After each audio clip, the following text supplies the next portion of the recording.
안녕하세요. 내면의 평화입니다. 잠깐 생각을 해봅시다. 여러분은 인간이 선하다고 믿으시나요? 누구나 힘든 상황에 놓인 상대방을 도울 수 있을까요? 자신의 손해를 감당할 만큼 상대를 믿을 수 있으신가요?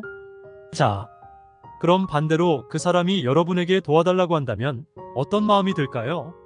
오늘 소개할 책은요, 세상을 냉철하게 바라보는 데 도움을 주는 발타자르 그라시안의 책, 세상에서 가장 이기적인 조언입니다.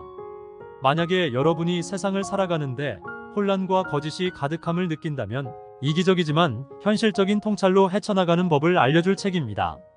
발타자르 그라시안은 스페인의 철학자이자 작가로 17세기 초 부패와 타락이 가득한 스페인 사회에서 행동하는 성직자이자 군인으로서 느끼고 생각한 것들을 이상적인 삶의 길이 아닌 철저히 현실적인 시각에서 정리하려 했습니다. 책에서는 이렇게 말하더군요. 발타자르 그라시안의 세상을 보는 눈은 가차없다. 한치의 너그러움도 싸구려 감상주의도 없다. 그는 냉철한 인간관을 바탕으로 철저한 현실주의자 입장에서 각박한 시대를 살아가는데 필요한 수많은 비법을 전수한다. 라고 말이죠. 제가 생각해도 그렇습니다. 감정에만 휘둘려 남에게 끌려가는 살보다는 이기적으로 살아라, 호구 잡히지 마라 등 요즘에는 나쁘게 사는 것이 자신을 위한 것인 것 같습니다. 그렇게 살아야 되는 세상으로 보이기도 하고요. 성공한 사람들에게는 세 가지 공통점이 있습니다. 능력, 동기, 기회입니다. 성공을 거두려면 재능을 타고나는 것은 물론이고 열심히 동기부여받아서 노력해야 하고 기회도 따라주어야 한다. 그런데 일반적으로 생각하지 못하는 네 번째 요소가 있죠. 바로 인간관계입니다. 그렇다면 발타자르의 조언을 읽어보겠습니다. 모든 재능을 드러낼 필요는 없다. 재능을 갈고 닦는 것은 좋다. 다만 자신의 재능을 전부 드러내는 것은 자제하는 편이 현명하다. 양초는 활활 타오를수록 빨리 꺼진다. 재능 또한 아껴 써야 오래간다. 27페이지에 나오는 말이었습니다.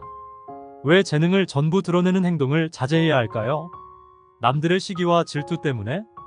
한 가지만 집중하여 더 좋은 성과를 내기 위해서? 등등 많은 이유가 있겠죠.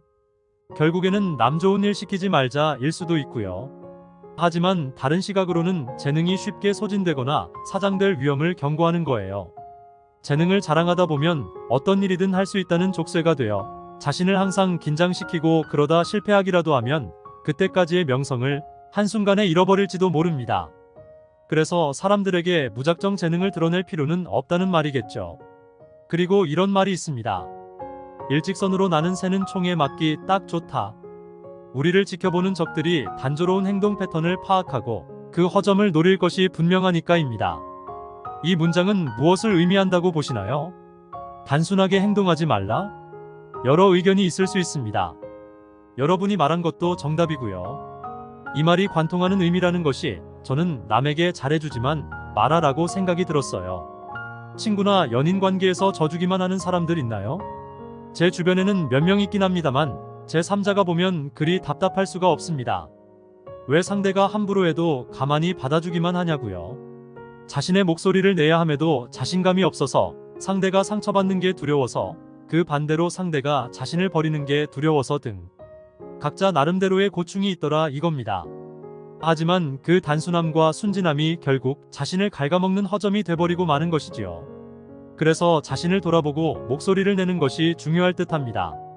다음 조언은 현실 도피를 위해 운명이라는 이름을 빌리지 마라. 매사, 이것도 운명이지 하고 체념하지 말자입니다. 여러분도 운명이 이런 거지 뭐 이러면서 체념하신 적이 있을 겁니다. 저도 많이 있었고요.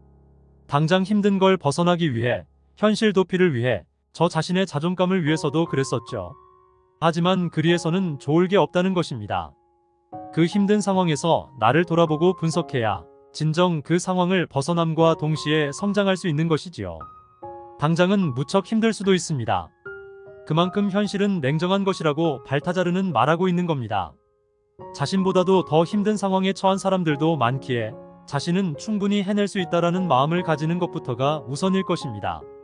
마지막으로 시작하면 무조건 끝을 맺어라. 사냥감을 막다른 곳에 몰아넣었다고 해서 다 잡았다고 할 수는 없다. 끝까지 쫓아가 숨통을 끊어놓아야 진정한 의미의 사냥이라고 할 수 있다입니다. 모두들 새해를 맞이해서 계획들을 세워놓고는 하죠. 여러분은 어떤 목표를 세우셨나요? 운동하기? 저축하기? 등등 각자 다를 것입니다. 하지만 목표를 세우는 것과 그것을 달성하는 것은 천지 차이입니다. 여기서 발타자르는 사냥에 빗대어서 이를 설명하고 있죠. 사냥감을 다 잡다가 놓치면 얼마나 상심이 클까요? 한번 정한 일은 확실하게 처리해야 뒤 탈이 없습니다. 여러분도 한번 사소하게 나마 목표를 정하고 실천해보는 것은 어떨까요? 그것이 나비 효과가 되어 여러분을 변화시킬 겁니다. 자, 지금까지의 내용은 책 1장 이기적 현명함이란에서 참고하였습니다. 어떠신가요? 책의 내용을 바탕으로 냉철하게 살아간다면 여러분의 인생이 조금이나마 바뀔 것입니다. 지금까지 시청해주셔서 감사합니다. 다음에 더 좋은 내용으로 찾아오겠습니다.